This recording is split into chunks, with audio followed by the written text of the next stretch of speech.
डोबेरियनचे triads म्हणजे डोबेरियन. आता डोबेरियन हा काय होता, एक शास्त्रज्ञ होता आणि याने काय केलं होतं, ट्रायड्सचा शोध लावलाय. सर्वात महत्वाचा वर्ड याच्यामध्ये आहे ट्रायड्स. ट्रायड्स म्हणजे त्याला म्हटलं जातं डोबेरियनचे त्रिके. काय म्हटलं जातं, त्रिके. आता त्रिके याच गोष्टीवरून समजतं आपल्याला की काहीतरी त्रिकोणातली भानगड असेल, काहीतरी त्रिकोणातली भानगड असेल. मग आता काय भानगड आहे, डोबेरियनने नेमकं काय काम केलंय, तर डोबेरियनने सर्वात पहिले पिरियडिक टेबल अरेंज करून बघण्याचा प्रयत्न केलेला आहे. काय केलेलं आहे, सर्वात पहिले पिरियडिक टेबल अरेंज करून बघण्याचा प्रयत्न कोणी केलाय, डोबेरियनने केलेला आहे. कशाच्या आधारात, त्रिक्यांच्या आधारात. कशाच्या आधारावर, त्रिके यांच्या आधारावर. पण याने जे एलिमेंट्स अरेंज केले होते ते कशावर केलेले होते, ऍटॉमिक मास. कशावर, ऍटॉमिक मास म्हणजे अणु वस्तुमान. कशावर, अणु वस्तुमानावर. आता याने ठरवलं होतं की जसं आता डोबेरियनने काय केलं होतं की तीन ऍटम घेतले होते ज्यांच्या फिजिकल आणि केमिकल प्रॉपर्टीज काय असतील, सेम असतील. म्हणजे ज्यांच्या भौतिक आणि रासायनिक गुणधर्म हे सारखे असतील असे तीन एलिमेंटचे याने काय केलेले होते, ग्रुप केलेले होते. तेव्हा जवळपास किती 63 का 63 तेव्हा जसे 118 म्हणजे आता 118 मूलद्रव्य आहेत ना, तसे 118 मूलद्रव्यांचा तेव्हा शोध सुद्धा लागलेला नव्हता. तेव्हा किती होते, फक्त 63 मूलद्रव्य होते. या 63 मूलद्रव्यांना त्याने केमिकल जे एलिमेंटचे गुणधर्म आहेत त्यांच्या याच्यानुसार याने काय केले, 3-3चे एक ग्रुप केले. आणि त्याने सांगितलं की इथे 3-3चे ग्रुप केले, जसा 1 आणि इथे 2. तर याने सांगितलंय की हे दोन जर एलिमेंट आहेत यांची जर सरासरी काढली तर तेवढाच काय असेल, तुमचा तिसरा एलिमेंट असेल. याच्यानुसार याने काही एक्झाम्पल पण दिले. याच्यामधलं एक एक्झाम्पल आहे लिनाके. लिनाके म्हणजे लिथियम, सोडियम आणि पोटॅशियम. लिनाके. आता लिथियमचा जर बघितलं तुम्ही, ऍटॉमिक मास आहे 6.9. पोटॅशियमचा आहे काहीतरी 29.1 आहे की 36.1 आहे, 39.1. आता या दोघांचा जर मास आहे यांची जर बेरीज केली म्हणजे 6.9 अधिक 39.1 आणि भागेला 2 केलं तर उत्तर काय येतं, 23. काय येतं उत्तर, काय येतं उत्तर, काय येतं आन्सर 23. आता 23 हे कशाचा ऍटॉमिक मास आहे, सोडियमचं. असे याच्यानुसार याने 2, 3, 4 एक्झाम्पल केलेले आहेत. पण आता अशी कोणती थेरी असते का की जर मी 2 विद्यार्थ्यांनी बसवल्या आणि मी म्हटलं की अरे ह्या 2 आहेत, यांची जर हुशारीची सरासरी केली तर तेवढे याचे तिसरा तेवढा मार्क मिळेल. म्हणजे या दोघींचे सरासरी मार्क काढले तेवढा तिसरा मार्क मिळेल. असं होऊ शकते का, इज इट पॉसिबल, नाही. म्हणून याची थेरी काय झाली, रिजेक्ट झाली. काय झाली, रिजेक्ट झाली. पण याने काय केलं होतं, सर्वात पहिले प्रयत्न केला होता. मग डोबेरियन यांनी कशाचा शोध म्हणजे कशाच्या आधारावर गुणधर्मांची मांडणी केली, तर कशाच्या आधारावर, त्रिक्यांच्या आधारावर केलेली आहे. मग डोबेरियनचे ट्रायड्स एवढं लक्षात ठेवायचं. आणि लिनाके हे 3 गुणधर्म. पहिलं त्याच्यामध्ये जर आलंच एक्झाम मध्ये विचारलं तर त्याच्यामध्ये लिहायचं की डोबेरियन ही म्हणजे त्यांनी पहिल्यांदा अणुवस्तुमान नुसार पिरियडिक टेबलची मांडणी करण्याचा प्रयत्न त्याने केलेला होता. दुसरं काय आहे, त्याने केमिकल ज्या प्रॉपर्टीज आहे एलिमेंटच्या म्हणजे रासायनिक गुणधर्म आहे मूलद्रव्यांचे, त्याच्यानुसार काय केले त्याने, मूलद्रव्याचे 3-3चे ग्रुप पाडले.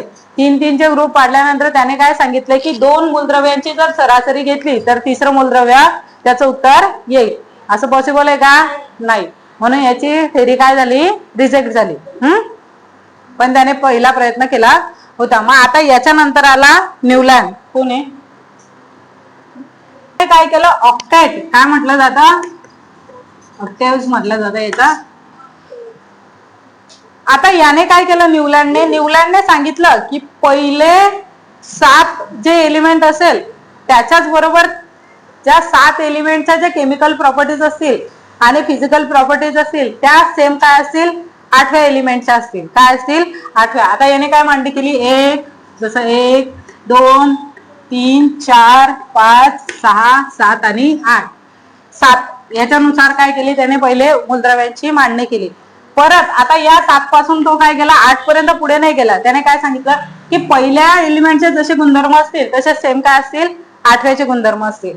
8, 9, 10, 12, 13, 14, 15, 16, 17, 18, 19, 20, 21 असे त्यावेळेस काय 63 गुणधर्म होते. तर त्याने 56 हे गुणधर्म काय केले होते अरेंज केलेले होते. काय केले होते अरेंज केले होते. आणि ज्याप्रमाणे गाण्याचं कडवं असतं जसं सा रे ग म प ध नि सा, जसं सा रे ग म प ध आणि परत काय तो नी आणि नीच्या नंतर परत काय तो सा, काय तो सा. म्हणजे हा जर सा असेल तर इथला पहिला आणि 8वा हा काय असेल सारखेच पहिल्या एलिमेंटचे जसे गुणधर्म आहेत तसेच सर्व गुणधर्म कसे असतील 8व्या एलिमेंटचे सुद्धा असतील. पहिल्याचे जेवढे असतील तेवढेच 8व्याचे असतील. मग आता इथे फर्स्टचे जेवढे आहे तेवढे 8चे असतील. मग त्याने सांगितलं 8चे जसे असतील तसेच काय असतील 15चे असतील. परत 2चे जसे असतील तेवढेच गुणधर्म काय असतील एलिमेंट 9चे असतील. इथे 16चे, 3चे 17चे. पण इथे 17 पासून 17 पर्यंतच त्याचा रूल काय झाला लागू झाला. एलिमेंट 17 पर्यंत म्हणजे इथे आहे कॅल्शियम, कॅल्शियम पर्यंतच त्याचा रूल काय झाला लागू झाला.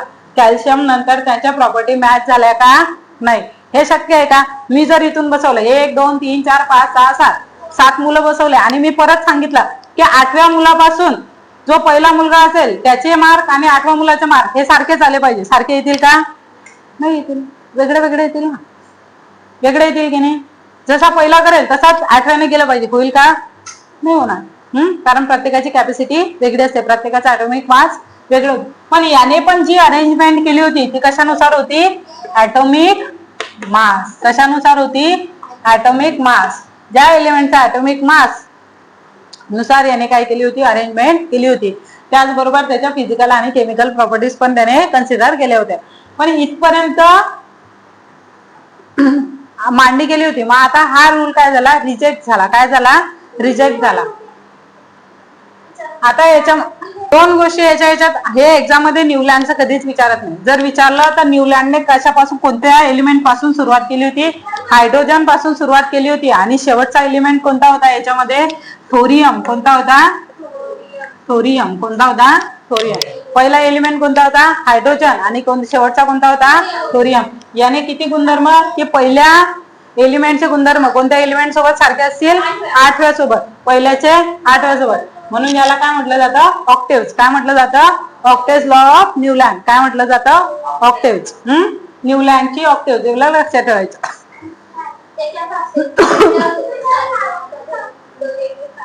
हा डोरे मी फासला पण म्हणजे सारे गम पद मी सा.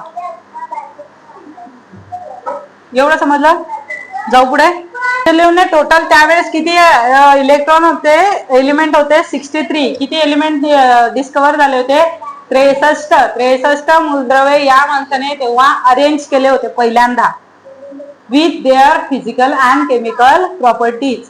पहिल्यांदा याने पिरियडिक टेबल बनवला होता मेंडेलिव्हने. कशानुसार त्या एलिमेंटच्या atomic mass with the atomic mass he arranged all periodic table with the atomic mass according to their physical and chemical properties of element. म्हणजे प्रत्येक एलिमेंटचा फिजिकल आणि केमिकल भौतिक आणि रासायनिक गुणधर्म विचारात घेऊन याने काय केलं होतं पिरियडिक टेबल अरेंज केला होता. पण तो पिरियडिक टेबल कशानुसार केला होता याने अणूच्या वस्तुमानानुसार. कशानुसार केला होता अणु वस्तुमानानुसार. कशानुसार ॲटॉमिक मास. मास हा शब्द खूप महत्वाचा आहे याच्यात. कशानुसार ॲटॉमिक मास. आणि काय विचारात केले घेतले होते फिजिकल अँड केमिकल प्रॉपर्टी. काय बनवला येते सर्वात सुरुवातीला पिरियडिक टेबल. काय बनवलं याने पिरियडिक टेबल. याने पिरियडिक टेबल सुद्धा बनवून टाकलेला होता. किती 63. जेव्हा 63 एलिमेंट होते तेवढेचे तेवढे याने व्यवस्थित प्लेस केले होते. पण कशानुसार ॲटॉमिक मास नुसार. कशानुसार ॲटॉमिक मास नुसार. याने एक पिरियडिक लॉ सुद्धा काढलेला आहे. त्याला म्हटलं जातं मेंडेलिव्हज पिरियडिक लॉ. आता याने सांगितलं होतं काही एलिमेंट आहेत त्यांच्या ज्या फिजिकल आणि केमिकल प्रॉपर्टीज आहेत ह्या काय होतात, जसं एखादा मूलद्रव्य असेल त्याच्या ज्या भौतिक आणि रासायनिक गुणधर्म आहेत हे काही वेळाने परत परत तेच रिपीट होतात, काही वेळाने परत परत तेच रिपीट होतात आणि ते नंतर सुद्धा सिद्ध झालेलं आहे. काय काही जे मूलद्रव्य आहे त्याच्या जर प्रॉपर्टी, आता कार्बन आहे, कार्बन स्वतःची प्रॉपर्टी सोडेल का? हायड्रोजन स्वतःची प्रॉपर्टी सोडेल का? नाही. तुम्ही त्याच्यात कशातही मिक्स करा, थोड्या वेळाने तो त्याची प्रॉपर्टी काय करेल तुम्हाला दाखवेल. म्हणजे काही मूलद्रव्य थोड्या वेळाने काय करतात त्यांची प्रॉपर्टी हे दाखवतात. हा खूप हुशार माणूस होता.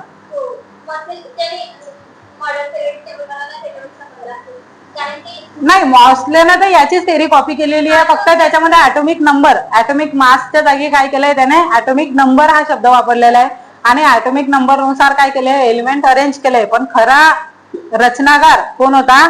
मेंडेलिव्ह बाबा. मेंडेलिव्ह.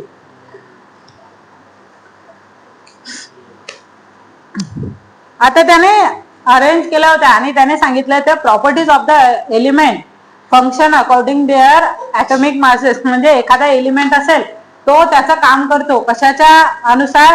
त्याच्या अणुवस्तुमानानुसार. म्हणजे ज्याचं जेवढं वेट असेल, जे जेवढे वजनदार असतील ते तेवढं फंक्शन काम करतील, म्हणजे त्याचे तेवढे गुणधर्म असतील, त्याच्या अणुवस्तुमानानुसार त्याचे काय असतील गुणधर्म असतील.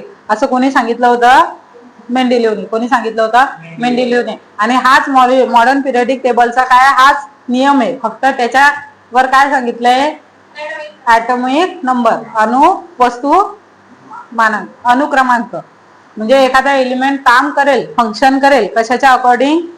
त्याच्या अणुवस्तुमानाच्या अनुक्रमांकाच्या अकॉर्डिंग. हे सांगितलेलं आहे, मॉडर्न पिरियडिक लॉ आहे हा. आता जर एखादा व्यक्ती काहीतरी थेरी मांडतो तर त्याचे काय असतात? काही फायदे पण असतात, काही नुकसान पण असतात. काही त्याने थेरी मांडली असेल तर त्याच्यामध्ये काही तोटे आहेत आणि काय काय आहेत फायदे. मग आता आपण कोणता माणूस असो क्रिटिसाइज करायला आपल्याला उणिवा खूप लवकर दिसतात की नाही एखाद्या व्यक्तीच्या? दिसतात की नाही? एखाद्या याच्यामध्ये डिमेरिट्स काय होते पहिले आपण बघू, याचे तोटे काय होते.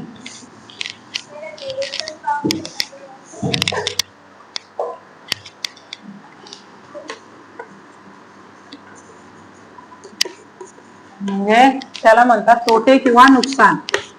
काय म्हणतात त्याला? तोटे. आता याने बघितलं कोबाल्ट अँड निकेल या दोघांचा ॲटॉमिक मास म्हणजे यांचं दोघांचं अणुचं वस्तुमान हे काय होतं? सारखंच होतं. दोघांचं अणुचं वस्तुमान सारखं होतं, पण यांच्या प्रॉपर्टीज काय होत्या? केमिकल वेगळे वेगळ्या. याचे गुणधर्म वेगळे होते, त्याचे गुणधर्म वेगळे होते. मग आता दोघांचा ॲटॉमिक मास तर सेम आहे. याने पूर्ण पिरियडिक टेबल म्हणजे एक टेबल मांडला होता आणि त्याच्यात सांगितलं होतं की ज्यांचं वजन सारखं असेल ते काय येतील एका टेबलमध्ये, म्हणजे एका प्लेसवर काय येईल ज्याचं वजन आहे तो येतील. मग आता इथं 2 जणांचं वजन सारखं झालं. आता सपोज 2 पोरं आहे एका क्लासमध्ये, मी वजनानुसार बसवलं. हिचं 20 kilo, 30 kilo, 40 kilo, 50 kilo, 60 kilo, 70 kilo, 80 kilo, 90 kilo, 100 kilo suppose consider करा. मग आता माझ्याकडे एकच जागा आहे आणि माझ्याकडे एका जागेसाठी 40 किलोचे 2 जण आहे, बरोबर? मग मी आता तिथे काय करेल? मग याच्याविषयी काय करा याचं काही ज्याने सांगितलं नाही, बरोबर? मेंडेलिव्हने याच्याविषयी काहीच स्पष्टीकरण दिलेलं नव्हतं की आपण काय करायचं जेव्हा 2 नंबर असतील त्यांचं जर ॲटॉमिक मास सेम असेल तर आता काय करावं, बरोबर? आता मला काहीतरी अरेंजमेंट करावं लागेल ना इथे, कारण माझ्याकडे जागा एकच आहे, कॅन्डिडेट 2 आहेत, 40-40 kgचे. मग इथं प्रश्न पडला दुसरा, आयसोटोप्स. आता आयसोटोप्स काय असतं? एखादा पदार्थ असेल तर त्या पदार्थाचं ॲटॉमिक मास हे सारखं असतं, पण त्याच्या केमिकल प्रॉपर्टीज वेगळ्या असतात. जसं आता कार्बन आहे, कार्बन 12, कार्बन 13, कार्बन 14, सगळे कशाचे प्रकार आहे? कार्बनचेच प्रकार आहे, बरोबर? कशाचे प्रकार आहे? कार्बनचे. आता यांचे जर कार्बनच्या केमिकल प्रॉपर्टीज बघितल्या तर सर्वांच्या काय येतील? सारख्या येतील. मग आता इथे केमिकल प्रॉपर्टीज काय आहे? सारखे. किंवा आता या तिघांचं जर तुम्ही ऍटॉमिक मास बघितलं तर तिघांचं काय आहे, कार्बनचं काय येईल, सेम. Atomic mass same. मग हे एकाच याच्यात यायला पाहिजे ना, तिघही एकाच याच्यात यायला पाहिजे नाही, कारण की हे कार्बन आहे, कार्बनचा ऍटॉमिक मास काय आहे, सारखं आहे, पण यांच्या केमिकल प्रॉपर्टीज वेगळ्या आहे, म्हणजे यांचा ऍटॉमिक नंबर वेगळा आहे. काय वेगळा आहे, ऍटॉमिक नंबर वेगळा आहे. मग आता अशा वेळेस काय करायचं, जर ऍटॉमिक सारखं मास सारखं आहे, ऍटॉमिक नंबर वेगळा आहे, मग याविषयी सुद्धा मेंडेलिव्हच्या सारणीमध्ये काही जागा नव्हती किंवा काही स्पष्टीकरण नव्हतं, की एखादे एलिमेंट असतील त्यांचं काय असेल, ऍटॉमिक मास सारखं असेल पण त्यांचा ऍटॉमिक नंबर काय असेल, डिफरंट असेल, म्हणजे वेगळा असेल. वस्तुमान सारखं आहे पण त्यांचा नंबर काय, आता याचा 12 आहे, याचा 13 आहे, याचा 14 आहे, तिघांचा वेगळा आहे की नाही. आता त्याच्यानंतर लास्ट हा काय ते ॲम्बिगल्टी. ॲम्बिगल्टी म्हणजे अशी सिच्युएशन की त्या सिच्युएशन मध्ये कन्फ्युजन होतं. जसं आता मी तुम्हाला पहिले सांगितलं, कोबाल्ट आणि निकेल या दोघांचं अणुवस्तुमान काय होतं, सारखंच होतं. मग आता तिथे कन्फ्युजन होतं की कोबाल्टला बसवायचं की निकेलला बसवायचं, बरोबर, कोबाल्टला प्लेस करायचं की निकेलला प्लेस करायचं. अशी जी सिच्युएशन असते याला म्हणतात इंग्लिश मध्ये ॲम्बिगल्टी.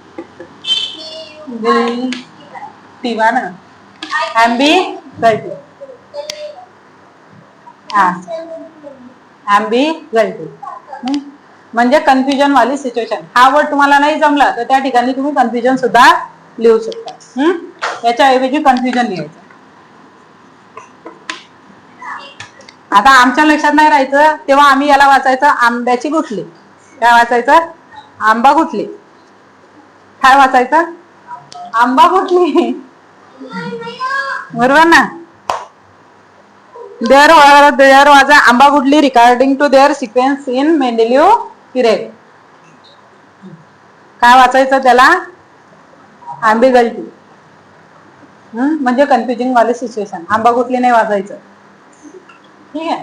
समजलं, आयसोटोप समजलं.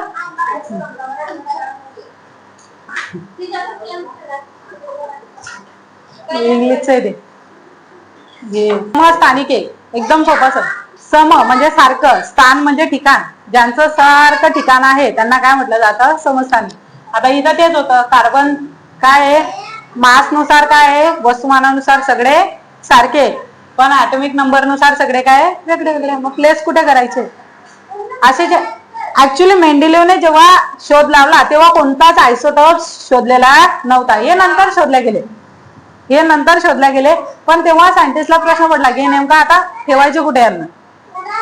तेव्हा एकच कार्बन होता, नंतर 12, 13, नंतर वेगळे वेगळे कार्बनचे फॉर्म शोधण्यात आले, युरेनियमचे फॉर्म शोधण्यात आले. पण मेन काय होतं तेव्हा होतं का नाही. आता तिसरं आहे, आता जसं ऍटॉमिक नंबर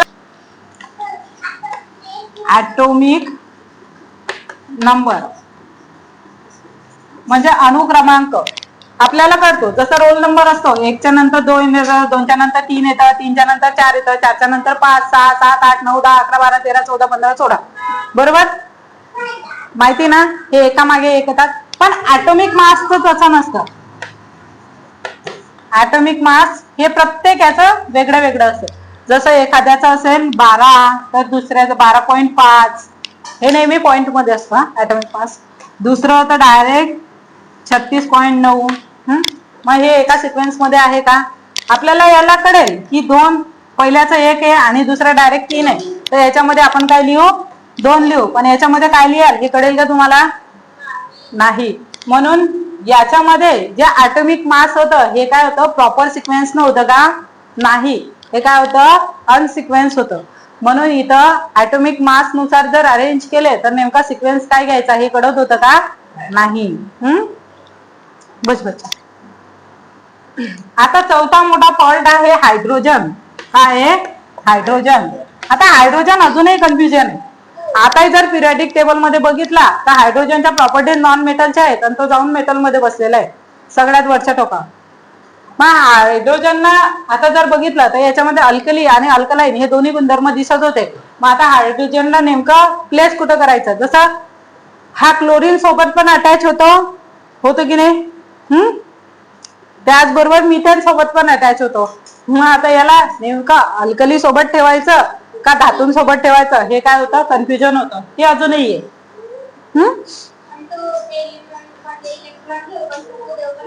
हा, म्हणून तो काय सगळ्यात वरती बसलेला आहे. मग एक नंबर. बरोबर, इतकं समजलं?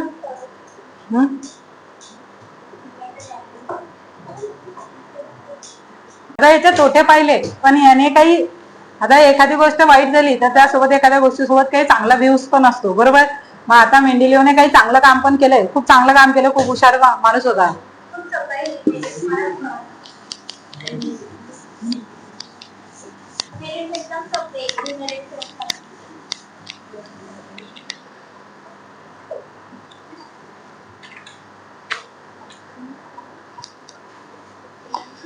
तर पहिला आहे, तुमच्याकडे जर डाटा चुकीचा आला असेल तर तुम्ही काम सुद्धा चुकीचं करसाल. मग याला जे पिरियडिक टेबल मध्ये अरेंज करण्यासाठी जे ॲटॉमिक मास दिलं होतं, म्हणजे अणुचं वस्तुमान दिलं होतं, तेच चुकीचा डाटा होता. मग या माणसाने काय केलं की पुन्हा सगळा डाटा काय केलाय, रिपीट केला, रिवाइज केला, त्याला दुरुस्त केला आणि पुन्हा पिरियडिक टेबलची मांडणी केली. मग याने काय केलंय, पूर्ण डाटा काय केलेला आहे, मजाक नाही राहत एवढी गोष्टी करणं. पूर्ण डाटा काय केला, दुरुस्त केला, जो चुकीचा होता त्या सगळ्या ॲटॉमिक मास, अरे त्याचा ॲटॉमिक मास एवढं दिलंय ते तर चुकीचं आहे, ते त्याने परत अरेंज केलं, म्हणजे परत रिपीट केला आणि त्याच्यानुसार पिरियडिक टेबल अरेंज केलं. असं काम याने केलेलं आहे. म्हणजे डायरेक्ट हा देव माणूस म्हणायला लागले लोक. तर याने जे एलिमेंट 63 एलिमेंटचा शोध लागलेला होता तेव्हा जास्त होते का? नाही.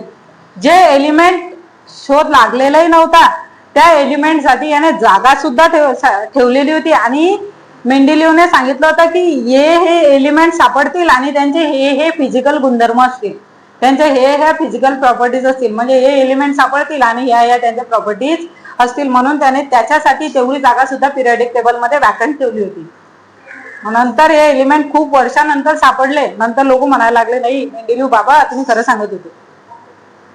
You are predicted such thing truth. म्हणजे एवढे सगळं त्याने सांगितलेलं सुद्धा होतं. नंतर पुरावे पण सापडले की काही एलिमेंट त्याने शोधून सुद्धा सांगितले होते की बॉ हे एलिमेंट इथे इथे आहे आणि ते तिथे तिथे प्लेस होतील. त्याच्यानंतर हा आणखी एक मोठा की मेंडेलिओने जे नोबल गॅसेस आहे, जर आपण बघितलं की जे एलिमेंट आहेत 2, 8, 8 ज्यांचं ऑक्टेट म्हणजे शेवटची सेल ज्यांची पूर्ण आहे, त्यांना आम्ही तुम्हाला सांगितलं की पिरियडिक टेबल मध्ये जे शेवटी येतात त्यांना काय म्हणतो आपण, नोबल गॅसेस. राजवायू काय म्हणतो, राजवायू. ते कोणासोबत रिॲक्टेड होतात का? नाही. याच्यासाठी मेंडेलिओने काय केलं, हे जेव्हा शोध लागले तेव्हा मेंडेलिओने याच्यासाठी कोणतीच जागा ठेवलेली नाही, सोडलेली होती का आधीच्या पिरियडिक टेबल मध्ये? नाही. मग याने काय केलं, एक इथे टेबल अरेंज केला आणि त्याने सांगितले की हा चला टेन्शन घेऊ नका, जेवढेही असतील, जेवढे एलिमेंट तुम्हाला आता सापडलेले आहेत नोबल गॅस, ते सगळे काय केले त्याने इथे प्लेस केले साथीचे साथी. त्याच्यासाठी एक स्पेशल विशिष्ट कॉलम त्याने बनवला आणि या एलिमेंटला नाव दिलं त्याने झिरो एलिमेंट. काय नाव दिलं? झिरो ग्रुप किंवा झिरो एलिमेंट. काय म्हणतात? अजूनही त्याला नोबल ग्रुप आणि त्याला झिरो ग्रुप सुद्धा म्हटलं जातं. हे काय होते, मेंडेलिओचे 4 पिरियड्स होते. याच्या सोबत आपलं चॅप्टर संपलेलं आहे. आपल्या चॅप्टर मध्ये मी तुमचा बेसिक घेतलं, डोब्या घेतला, न्यूलँड घेतला, मेंडेलिओ घेतला, बरोबर. मॉडर्न पिरियडिक टेबल घेतला, धातू घेतलं, अधातू घेतले, सगळं घेतलंय. किती लेक्चर मध्ये संपलं? 3. किती? 3. कालचं झालं नाही तर कालच झालं असं आहे, बरोबर. आता 4थ्या लेक्चर मध्ये काय करून आणायचे तुम्हाला? Question answer. ठीक आहे. समजलं का तुम्हाला? आता तुम्ही सगळे 10वीचे आहेत ना सगळे? आता सगळे ताट बसा, सर्वजण ताट बसा, एकदम ताट, एकदम ताट. ताटचा अर्थ समजतं? स्ट्रेट.